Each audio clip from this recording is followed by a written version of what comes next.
මනෝපුබ්බංගමා මනුසට මනෝමයා මනසසේ පදුට්ටේන භාසති භාකරෝතිබා තතෝනං දුක්ඛමන්නේති චක්ඛං බබහතු පදන්ති।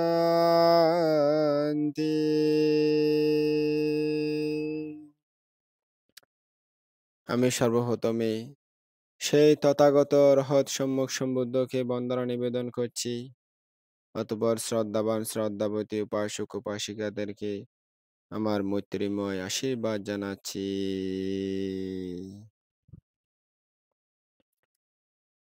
শ্রদ্ধাবান উপাসক উপাসিকাগণ, মানুষের কর্ম কত বৈচিত্র্যময়। আমাদের নিজেদের জীবনে কত জন্ম জন্মান্তরের কর্ম জমা আছে আমরা কেউ জানি না। সেরকম একজন বৈচিত্র্যময় কর্ম করে কিভাবে তার জীবনকে বারবার পরিবর্তন করে দিয়েছিল সেই কর্ম, সেই কাহিনী আজকে আপনারা শুনতে পাবেন। বুদ্ধ বলেছিলেন, অচিন্তনীয় কর্মফল। এই আজকের ঘটনা পরে আমার মনে হয়েছিল আসলে সত্যি কর্ম বৈচিত্র্যময়। মানুষ কর্ম করে জন্ম জন্মান্তরে যে কর্ম মানুষের জীবনে জমা থাকে, সেই কর্ম মানুষকে আনির্বাণ কাল পর্যন্ত ফল দিতে থাকে। কিন্তু আমরা অনেকেই মনে করি, আরে আমি এত দুঃখ পাচ্ছি কেন, এত কষ্ট পাচ্ছি কেন, এত যন্ত্রণা পাচ্ছি কেন? কিন্তু অদৃষ্টে আমাদের অনন্ত অনন্ত জন্মের কর্ম কিভাবে কষ্ট দেয়, দুঃখ দেয়, সেটা আমরা জ্ঞানের অভাবে দেখি না, জানি না বলে নিজেদের জীবনে হা-হুতাশা করতে থাকি। অনেক ধর্মকর্ম করার পরেও, অনেক সংযত জীবনযাপন করার পরেও অনেককে দেখা যায় অনেক দুঃসহ জীবনযাপন করতে, অনেক যন্ত্রণাময় জীবনযাপন করতে। সেরকম একটি জীবন কাহিনী আজকে আপনাদেরকে শোনাবো। আশা করি শ্রদ্ধা করে শ্রবণ করবেন। কারণ ধর্ম শ্রবণ খুব দুর্লভ জিনিস। তাই আপনাদের প্রতি মৈত্রীময় আহ্বান থাকবে। এক মনে সুন্দর পবিত্র মনে সদ্ধর্মদেশনা শ্রবণ করে সেগুলো আপনাদের মনে ধারণ করবেন এবং নিজের জীবনে আচরণ করবেন। তবেই আপনাদের দুর্লভ মানব জীবন সার্থকে পরিণত হবে। গঙ্গা সৈকতে সুখাসীন দুজন ভিক্ষুণী। তারা উভয়ই ছিল বেস্ট ফ্রেন্ড বলা যায় বর্তমানের মতো। খুবই মনের মিল তাদের মধ্যে। উভয়ে তারা যুবতী, যৌবন সুষমায় সুরভিতা। উভয়ে জ্যোতির্ময়ী, সমুজ্জ্বল আনন, প্রসন্ন দৃষ্টি, সংযত বাক্য, সুসংযত কায় ও মন। ভাবগম্ভীর মুখমণ্ডল। তাদের দেখলে শ্রদ্ধায় অন্তর আপ্লুত হয়ে মস্তক নত হয়ে পড়ে। দিবাদ্বীপ্রহর, নির্জন মনোরম স্থান। সামনে থরথর বাহিনী, শৈলসুতা গঙ্গা নদী। বসন্তের মৃদুমন্দ পবন হিল্লোল, পাদপ্নি কুসুম সম্বারে সুশোভিত। নিবিড় ছায়াসেবিত বিটপী মূল, বিবেকপূর্ণ পরিবেশ। সেরকম একটি পরিবেশে বসে আছেন ভিক্ষুণী ইশিদাসী ও ভিক্ষুণী বুদি। তাদের মধ্যে খুব ভাব, পরস্পর পরস্পরের প্রতি মৈত্রীময় অন্তর। তারা উভয়ে পাটলিপুত্র নগরে একসঙ্গে পিণ্ডাচারণে গিয়েছিলেন। নদীর চরে বসে ভোজনকৃত্য সম্পন্ন করলেন। পান করলেন গঙ্গা নদীর সুপরিশুদ্ধ সুশীতল পরিশ্রুত পানি। তারপর নিবিড় ছায়াসম্পন্ন বৃক্ষমূলে বিশ্রামের জন্য সমাসীন হলেন। ভিক্ষুণী বুদি তার বেস্ট ফ্রেন্ড ইশিদাসীকে দেখলেন অনন্য দৃষ্টিতে, সমুৎসুক মনে। বললেন স্মিত হাস্যে, "ইশিদাসী, তুমি এখনো পূর্ণ যুবতী। তোমার কান্তিময় দেহে উজ্জ্বল হয়ে পড়েছে যৌবন লালিত্যে। অবিরূপ অঙ্গ-প্রত্যঙ্গ। কেমন সুন্দর মনমোহন লক্ষণবতী তুমি। আমি জানতে চাই, যুবতীর স্পৃহণীয় মদিরাময় বিলাস ব্যসনে কেন তুমি বীতশ্রদ্ধ হয়েছ? কেন হয়েছ কামিনী কাম্য সুখভোগের প্রতি বিতরা? সংসারের কোন অবিচারে নিপীড়িত হয়ে বিরাগিনীর বেশে গৃহত্যাগ করেছ তুমি? কেন তুমি ব্রহ্মজ্ঞার আশ্রয় নিয়েছ? আমাকে একটু বলো।" প্রত্যুত্তরে ঈশিদাসী বললেন, "তবে শোনো বুদি, আমার সে করুণ কাহিনী। উজ্জয়িনী নগরে আমার পিত্রালয়। বাবা আমার মহা ধনশালী। তিনি সজ্জন ও ধর্মপরায়ণ। তাই তিনি ধার্মিক শ্রেষ্ঠী নামে সুপরিচিতা। আমি মাতা-পিতার একমাত্র কন্যা। তাই তাদের আমি ছিলাম অতি প্রিয় ও আনন্দদায়িনী। আমার পরিণত বয়সে সাকেতনগর হতে আমার বিবাহের প্রস্তাব উপস্থিত হয়েছিল। বর বংশমর্যাদা সম্পন্ন ধনবান শ্রেষ্ঠীর সময় মহা আড়ম্বরের সাথে বিয়ে অনুষ্ঠান সম্পন্ন হল। আমি ধনবান শ্রেষ্ঠীর পুত্র, সমজাতি ও সম অবস্থা দর্শনে পিতা সম্মত হলেন। যথাসময়ে মহা আড়ম্বরের সহিত বিয়ে অনুষ্ঠান সম্পন্ন হল। আমি ধনবান শ্রেষ্ঠীর পুত্রবধূ হলাম। স্বভাবতই ছিলাম ভদ্র বিনীতা। শ্বশুরকুলের গৌরব রক্ষার ও রীতিনীতি প্রতিপালনের প্রতি খুব যত্নবান ছিলাম। প্রাতঃসন্ধ্যা শ্বশুর শাশুড়িকে প্রণাম করে তাদের পদধূলি মাথায় ধারণ করতাম। স্বামীর বোন, ভাই, জ্ঞাতি বর্গের যে কাউকে দেখলে শশব্যস্তে আসন প্রদান করতাম। খাবার, অন্ন, পানীয়, ভোজ্য ইত্যাদি সমভোগে পরিবেশন করে তাদের সুখী করতাম। সকলের পূর্বেই শয্যাত্যাগ করে ঝাড়ু ইত্যাদি সম্পন্ন করে হাত জোড় করে স্বামীর নিকট গমন করতাম এবং চিরুনি ও আয়না, মুখ বিলেপন, অঞ্জন ইত্যাদি প্রসাধন নিয়ে সুবিনীতা পরিচারিকার মতো নিজের হাতে স্বামীকে সাজাতাম। নিজের হাতে রান্না-বান্না কার্য শেষ করে পাত্রাদি ধৌত করতাম। মায়ের একমাত্র পুত্রের ন্যায় মমতাময় অন্তরে স্বামীর সেবা যত্ন করতাম। স্বামী-ভক্তি পরায়ণা ও স্বামীগত প্রাণা হয়ে সর্বক্ষণ স্বামীর সন্তোষ বিধানে তৎপর থাকতাম। তবুও স্বামী আমার প্রতি বিমুখ হলেন। আমার ন্যায় অনুপমা সেবিকা নিরভিমানা প্রত্যুষে সর্বাগ্রে শয্যা ত্যাগশীলা পতিগত প্রাণা অনলসা ধর্মাশীলা স্বামীর হিতৈষিণী পত্নী স্বামীর অসহ্য। তিনি জনক-জননীকে বললেন, "আমি গৃহত্যাগী হব। আপনারা আমায় অনুমতি দেন। আমি সংসার ছেড়ে চলে যাই।" মাতা-পিতা উৎসুক হয়ে জিজ্ঞেস করলেন, "কেন পুত্র? গৃহত্যাগ করবে কেন?" তিনি বললেন, "ঈশিদাসী আমার অসহ্য হয়েছে।" মাতা-পিতা ব্যস্ত স্বরে বললেন, "পুত্র, এমন কথা বলো না। ঈশিদাসী বিদুষী, বুদ্ধিমতী, গুণবতী। অতি সকালে ঘুম থেকে উঠে সব কাজ তার সম্পন্ন করে নেয়। তার প্রতি কেন বিরক্ত হলে? সে কি কোনো অনিষ্ট করেছে?" তিনি স্থির কণ্ঠে বললেন, "সে অনিষ্ট না করলেও আমার পক্ষে অসহ্য হয়েছে।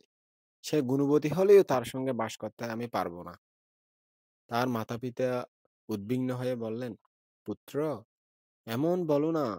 সে নির্দোষ হলে তোমার অসহ্য হওয়ার কারণ কি? তোমার কি মাথা পাগল হয়ে গেছে? এরূপ গুণশীলা মেয়ে পাওয়া দুষ্কর। এমন নির্দোষ লক্ষ্মীস্বরূপা বধূমাতাকে আমরা ত্যাগ করতে পারব না। স্বামী রুষ্ট হয়ে বললেন, তাকে তো ত্যাগ করতে বলছি না। বলছি আমিই গৃহত্যাগী হব। একে নিয়ে আপনারা সুখে থাকুন। শাশুড়ি বিমর্ষ হয়ে আমায় জিজ্ঞেস করলেন, তুমি কি কোনো অপরাধ করেছ? নিঃসংকোচে সত্য বলো, মা। আমি বাষ্পাকুল কণ্ঠে বললাম, মা, আমি কোনো অপরাধ করিনি, কোনো অনিষ্টও করিনি, কোনোদিন কোনো কটু কথাও বলিনি। তিনি কেন বিরূপ হয়েছেন তাও জানি না। দাসীর মতো সেবা করেছি, পরিচর্যা করেছি, তার সন্তোষ বিধানের জন্য আপ্রাণ চেষ্টা করেছি, প্রাণাধিক ভালোবেসেছি। তবুও যদি আমার প্রতি অসন্তুষ্ট হন, আমার দুর্ভাগ্যই বলতে হবে।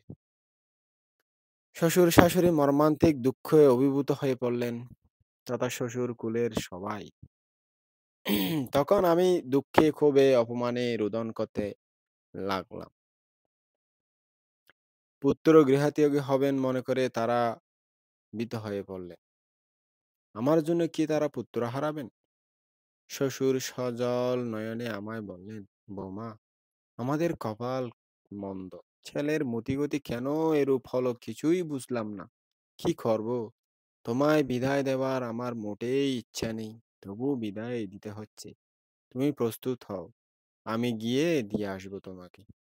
শ্বশুরের আদেশ পেয়ে আমি প্রস্তুত হলাম। শাশুড়ি আমার সর্বালঙ্কারে বিভূষিতা করবার ইচ্ছা করলেন। কিন্তু আমি রাজি হলাম না। বললাম, এতে আমার সুখের যাওয়া নয়, মা। শাশুড়ির পায়ের উপর মাথা রেখে প্রণাম করলাম। শাশুড়ি আমাকে বুকে চেপে ধরে বহু কাঁদলেন। তারপর শ্বশুরালয়ের সকলের নিকট বিদায় নিয়ে শ্বশুরের সঙ্গে পিত্রালয় অভিমুখে রওনা হলাম। পিতৃভবনে উপনীত হলে শ্বশুর পিতাকে সকল কথা খুলে বললেন। আরো বললেন, আজ হতে আমরা লক্ষ্মীহীনা হলাম। বেয়াই মশাই, শ্বশুর সজল নেত্রে বিদায় নিয়ে চলে গেলেন। বলা বাহুল্য, তিনি আমার পিতাকে আমার সমস্ত অলংকার ও বহু অর্থ দিয়ে গেলেন। আমার পিতার অনিচ্ছা সত্ত্বেও পিতা খুব মর্মবেদনা অনুভব করলেন, কিন্তু তা বহিঃপ্রকাশ হলো না। অন্তঃসলিলা পল্গুর মতো তিনি আমাকে বহু উপদেশ ও আশ্বাসবাণী শোনালেন। তবুও কিন্তু আমার অন্তরে সকল সময় একটা প্রশ্ন জেগে উঠত, কেন এরূপ হলো? নির্দোষ সেবাপরায়ণা হয়েও স্বামীর অসহ্য অবজ্ঞার পাত্রী হলাম কেন? এ প্রশ্নের সমাধান তখন আমি করতে পারিনি। অবিদ্যার ঘন অন্ধকারে তা আবৃত ছিল।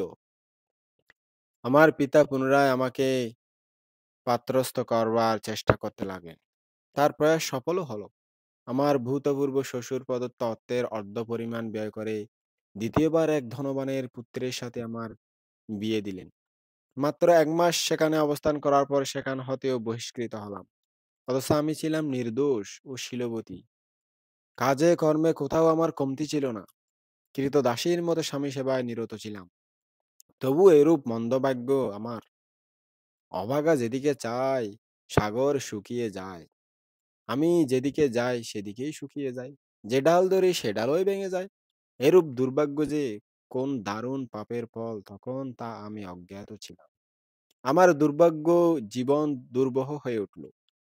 এমন সময় দরজার সামনে সামনে ভিক্ষারত এক সন্ন্যাসিনীকে দেখে বাবা তাকে বললেন, তোমার চিবরবাস ও ভিক্ষাপাত্র ত্যাগ করে আমার ঘরে অবস্থান করো।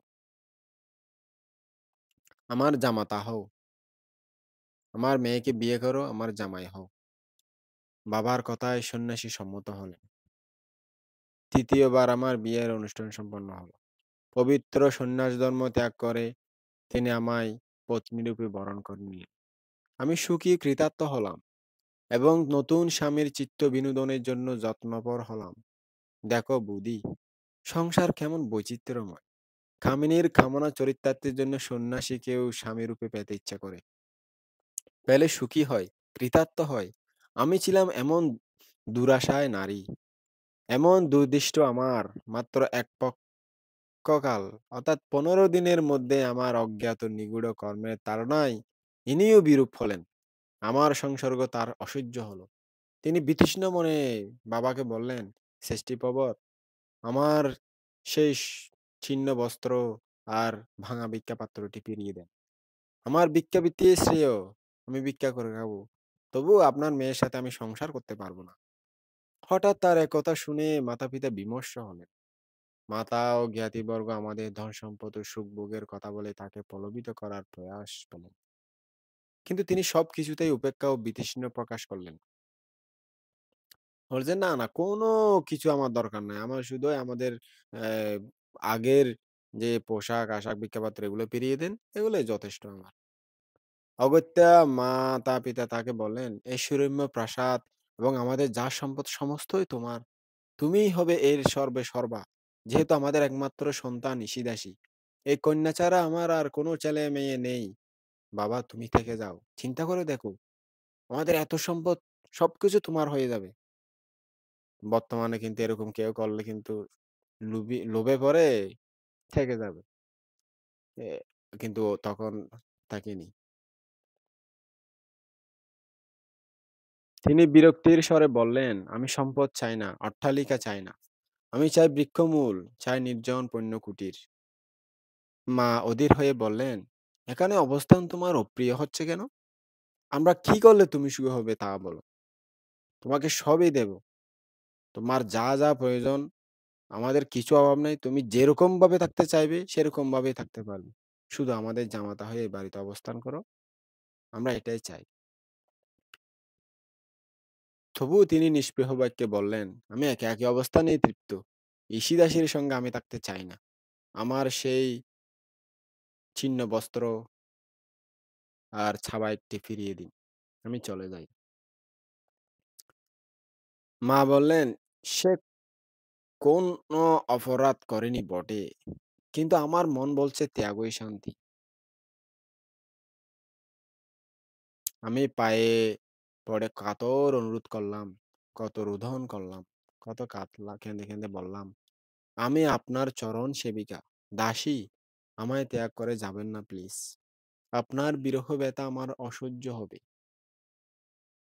আমার বুক ফেটে যাবে। আপনি যাবেন না।" তবুও তিনি চলে গেলেন। আমার কোনো কথা শুনলেন না। আমার প্রতি দিকপাতও করলেন না।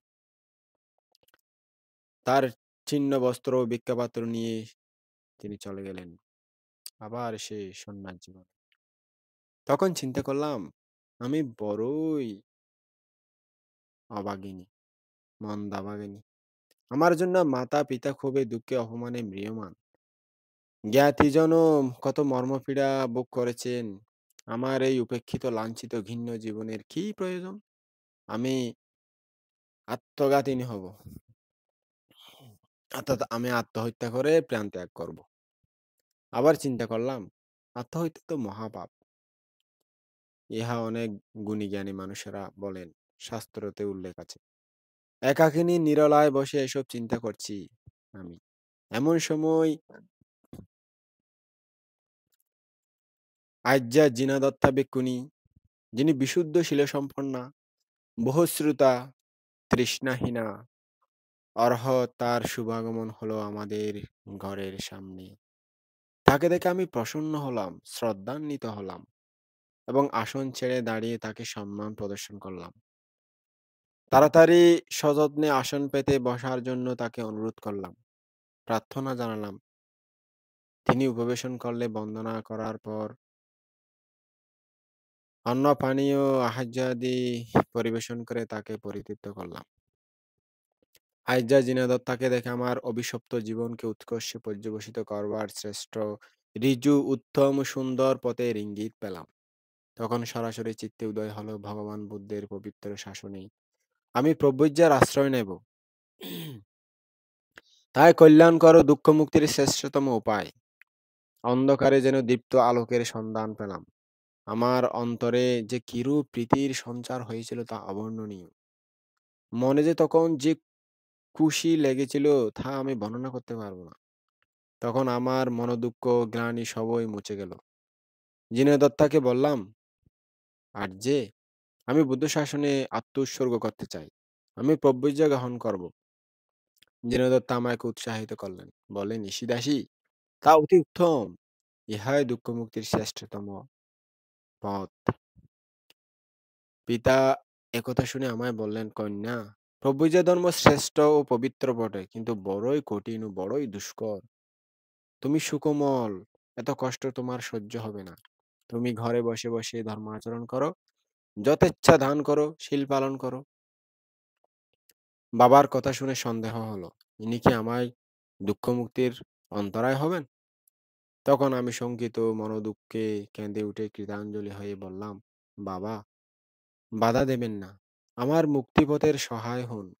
সকৃত পাপের প্রায়শ্চিত্ত করতে হবে। আমায় যেতে দিন। সত্য ধর্মের আশ্রয় নিয়ে নির্জনে সাধনায় ব্রতী হব। অন্যথায় মৃত্যু আলিঙ্গন করে এই অভিশপ্ত জীবনের অবসান ঘটাবো।" আমার দৃঢ় সংকল্প দেখে বাবা ক্ষান্ত হলেন। সংবিঘ্ন অন্তরে তিনি বললেন, "প্রাণাধিকা কন্যা, যাও, প্রজ্ঞার অধিকারী হও। শ্রেষ্ঠতম ধর্মে আত্মনিয়োগ করে শান্তিময় নির্বাণ সাক্ষাৎ করো।" মহামানব বুদ্ধ সেই পরম পদ সম্প্রাপ্ত হয়েছেন। সেদিনই মাতা-পিতা ও জ্ঞাতিদের নিকট বিদায় নিয়ে আর্যা জিনদত্তার অনুকম্পায় বুদ্ধ শাসনের প্রব্রজা ধর্মে দীক্ষা লাভ করলাম। অতঃপর ধর্ম নিরোধক আধ্যাত্মিক গভীর সাধনায় নিজেকে নিয়োজিত করলাম। চতুরার্য সত্য ও আর্যাষ্টাঙ্গিক মার্গ সাধনার মাধ্যমে অনিত্য দুঃখ অনাত্মার নিগূঢ় তত্ত্ব সম্যক উপলব্ধি করে ৭ দিনের মধ্যেই জাতীশ্বর জ্ঞান, চ্যুতিউৎপত্তি জ্ঞান ও তৃষ্ণাক্ষয় জ্ঞান এই গরিষ্ঠ গুণযুক্ত ত্রিবিদ্যা সহ অর্হত্বে প্রতিষ্ঠিত হয়ে পরাশান্তির উৎস অমৃত নির্ঝর নির্বাণ সাক্ষাৎ করলাম। জাগতিক অত্যন্তিক দুঃখের আকর জন্ম-মৃত্যু রুদ্ধ হয়ে গেল আমার। তখন অনুপম প্রীতিরসে আমার সর্বশরীর স্নাত হলো। আমি হলাম শান্ত, বিমুক্ত।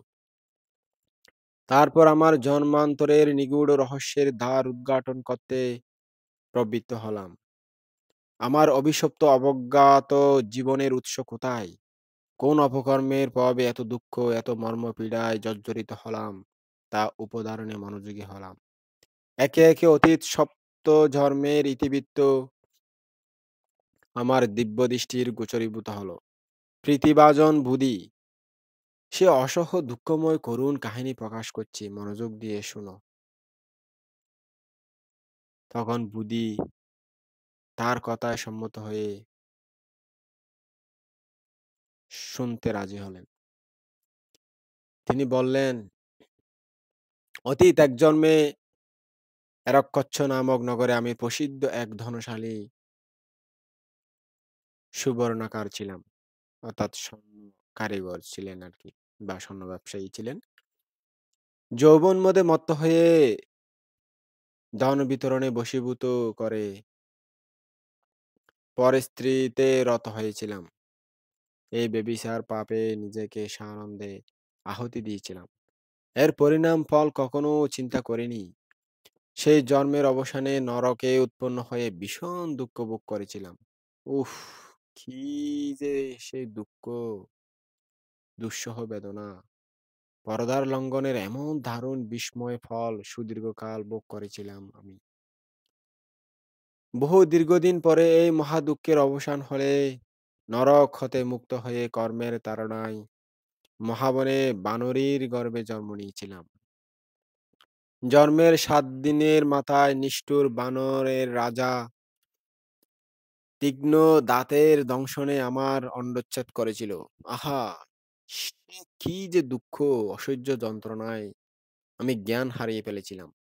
আমার কাতর চিৎকারে মাতা শোকাকুলা হয়েছিল। নির্দোষ নিরীহ শিশু তবুও অন্ডচ্ছেদ হলো। পর্দার লঙ্ঘনের এমনই দারুণ দণ্ড।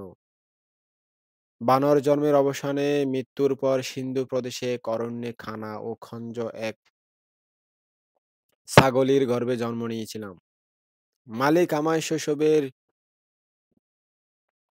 শুরুতেই মুষ্কচ্ছেদ করে দিয়েছিল, অর্থাৎ খাসি বানিয়ে দিয়েছিল আরকি। উফ! সে কি যন্ত্রণা! কম্পিত দেহে মা, মা বলে কতই না ক্রন্দন করেছিলাম। পর্দার লঙ্ঘনের কি দারুণ শাস্তি! তারপর সারা জীবন আমার পিঠের উপর প্রভুপুত্রদের বহন করতে হয়েছিল, সহ্য করতে হয়েছিল কত বেত্রাঘাত ও পদাঘাত। তারপর মাংস লোলুপদের রসনা তৃপ্তির জন্য ঘটল আমার অকাল মৃত্যু। এই অপাঘাত মৃত্যুতেই দুঃখপূর্ণ ছাগল জন্ম হতে মুক্ত হলাম বটে। কিন্তু কর্ম নিবন্ধনে আমার পশুকুলে গরু ব্যবসায়ীর গাভীর গর্ভে জন্ম নিলাম। আমার দেহ ছিল সুন্দর লাক্ষারক্ত বর্ণ। কর্মের তীব্র তাড়নায় এখানেও আমার অন্ডচ্ছেদ হয়েছিল। ক্রমে বলিবদ্ধে পরিণত হলাম। দেহ হলো সুন্দর, হৃষ্টপুষ্ট, বলিষ্ঠ। মালিকের প্রিয় হলাম বটে, কিন্তু আমার নিযুক্ত করল লাঙ্গল ও শকট বহনে। হাল চাষে নিযুক্ত করলে তাকে। যতদিন দেহে শক্তি ছিল ততদিন ওই দুঃখের মধ্যে নিয়েই অতিবাহিত হলো। যখন দুর্বল হয়ে পড়লাম, তখন অন্ধ হয়ে ম্রিয়মাণ হয়ে পড়লাম। চতুর্দিক দুঃখ হলো, ডাঁশ মশা মাছির কামড়, তীব্র শীতে প্রখর গরমে মুষলধারা বৃষ্টিতে কত যে দুঃখ পেয়েছি তা অবর্ণনীয়। পর্দার লঙ্ঘনের এমন দুঃখপূর্ণ বিপাক ভোগ করতে হয়েছিল, তা মনে পড়তে আমার চোখে জল এসে যায়। গরু জন্মের অবসানে মানবকুলে গৃহহীনা ক্রীতদাসীর গর্ভে জন্ম নিয়েছিলাম। ক্রীতদাসীর সন্তান। তদুপরি হয়েছিলাম নপুংসক, অর্থাৎ হিজড়া আর কি। আহা! নারীও নয়, পুরুষও নয়। কুকর্মের কি অলঙ্ঘনীয় নিয়ম! অসহ্য রিপুর তাড়না। উফ! সে কি অসহ্য দুঃখ! ৩০ বছর পর্যন্ত অহোরাত্র উগ্র তেজময় কামাগ্নিতে দগ্ধ হয়ে দুঃসহ যন্ত্রণায় অতৃপ্ত কামনা নিয়ে অকালে মৃত্যু আলিঙ্গন করেছিলাম। পর্দার লঙ্ঘনের কি দারুণ শাস্তি! নপুংসক দেহের অবসানে জন্ম নিলাম নিরতিশয় গরিব, ঋণগ্রস্ত, জনৈক শকট চালকের কন্যারূপে। ঋণ পরিশোধের জন্য বাবা এক ব্যবসায়ী হতে অর্থ গ্রহণ করে তৎবিনিময়ে আমায় প্রদান করলেন তাকে। আমি ক্রন্দন ও বিলাপ করতে করতে পিতৃগৃহ হতে চিরতরে বিচ্ছিন্ন হলাম। আমার যৌবনকালে ব্যবসায়ীর পুত্র গিরিদাস আমাকে স্ত্রীরূপে বরণ করেন। তার অপর এক পত্নী ছিল। সে ছিল পতিব্রতাপ্রাণা, শীলবতী ও যশোবতী। সপত্নী ঈর্ষায় আমার অন্তর দিনরাত দগ্ধ হয়েছিল। তারপর হলো আমার এই বর্তমান জন্ম। ইহজন্মে দাসীর ন্যায় যাদের সেবা করেছি, তাদের আমি অসহ্য হয়েছি। তারাই আমাকে ঘৃণা ও উপেক্ষা করেছে। এর কারণ আমি ইতিপূর্বে অজ্ঞাত ছিলাম। ইহা যে পরদার লঙ্ঘনের প্রতিফল, তা এখন সম্যগ্রূপে জ্ঞাত হয়েছি। এখানে আমি যে কর্মের বিপাককে অতিক্রম করেছি, তৎসঙ্গে জাগতিক সকল দুঃখেরও নিরসন করেছি। এখন আমি বিমুক্ত। ভিক্ষুণী বুধি প্রফুল্ল বদনে বললেন, নির্বাণ প্রত্যক্ষকারিণী ঈশিদাসী, তোর জন্য তোমায় অভিনন্দন জানাচ্ছি। আসলে তোমার জীবন সত্যি কি দুঃখময় জীবন তুমি পার করে এলে। আমারও শুনতে শুনতে মন কোথায় হারিয়ে গেল তা বুঝতে পারছি না। সত্যি তোমার জীবনটা এমন বৈচিত্র্যপূর্ণ, কর্মফল মানুষকে কোথায় নিয়ে যেতে পারে। আমি তো অবাক হলাম তোমার জীবন কাহিনী শুনে। আসলে বর্তমান জীবনে এরকম জীবন কাহিনী তো আমরা অহরহ দেখতে পাচ্ছি। আমরা এখন বর্তমানে কর্মকে ভয় করি না। আমরা কর্মফল বিশ্বাসও করি না বেশিরভাগ মানুষেরা। তা আমি একটা সবসময় কথা বলি, ইংরেজিতে একটা কথা আছে যে, "বিলিভ ইট অর নট", যার বাংলা অর্থ হলো, বিশ্বাস করো বা নাই বা করো, যা সত্য তাই। এটা হলো সেরকম একটি কথা বুদ্ধের সংবিধানে দেওয়া আছে। আপনি বিশ্বাস করেন বা নাই বা করেন, কর্ম এমন একটা জিনিস আপনাকে ফল দিবেই। সেজন্য আমরা বলার যারা আছি তারা বলেই যাব। আপনারা যারা শোনার মতো আছেন তারা শুনবেন। আপনারা বিশ্বাস করেন বা নাই বা করেন, সেটা আপনাদের ব্যাপার। তবে যারা বিশ্বাস করেন ধর্মকে শুনেন, ধর্মের প্রতি শ্রদ্ধা যাদের আছে, বিশ্বে যাদের আছে ধর্ম যারা শুনতে বুদ্ধ ধর্মকে কিছুটা হলেও আঁচ করতে পেরেছেন, তারা অবশ্যই কর্মফলকে বিশ্বাস করবেন। আমাদের কর্ম আমাদেরকে কোনোদিন ছাড়বে না। যখনই আমরা জন্ম নেব, যেকোনো কুলে যেকোনো জাতিতে, তখন আমাদের কুশল হোক অকুশল হোক কর্মগুলো আমাদের জীবনে আসতেই থাকবে। এই কর্ম আমাদেরকে কি ফল দেবে সেটা আমাদের অতীত জন্মের সৎ এবং অসৎ কর্মগুলোই নির্ধারণ করবে। তা আপনারা এই জীবন কাহিনী থেকে শিক্ষা নেবেন। যতটুকু পারেন নিজের মধ্যে সৎ কর্মগুলো করার জন্য সচেষ্ট হবেন। অপকর্মগুলো করার জন্য ইচ্ছে মনে জন্মাবেন না। তবেই আপনাদের সুখ পাবেন, তবেই আপনারা শান্তি পাবেন। ধর্মময় জীবনে যে সুখ পাবেন, আধুনিকতার মধ্যে সেই সুখের ছোঁয়া আপনারা পাবেন না। নিজের জীবন সুন্দর ও পবিত্র করুন। ভালো কর্ম সৃষ্টি করুন। তবে এই ঈশিদাসীর মতো আপনাদেরকে কষ্ট পেতে হবে না, দুঃখ পেতে হবে না। এর থেকে শিক্ষা নিয়ে আপনারা যতটুকু পারেন, আমি বলব না সবাইকে ১০০% ভালো হয়ে যেতে হবে। সবার কাছে সেই সুযোগ থাকে না। সেই সৌভাগ্য সবার হয়ে ওঠে না। পুণ্য পারামিও লাগে সৎ জীবন, সুন্দর জীবন যাপন করার জন্য এবং কল্যাণ মিত্রদের সাক্ষাৎ পাওয়ার জন্য। তা আপনারা কল্যাণ মিত্র পেয়ে ধর্মজীবন যাপন করবেন সেটাই আমি আশা করি। সকলের মঙ্গল হোক, কল্যাণ হোক। আমার জন্মান্তরের পুণ্যরাশি দান করছি যাতে আপনাদের জীবন সুন্দর হয়। আপনারা সকলেই সাধুবাদ দিয়ে অনুমোদন করুন।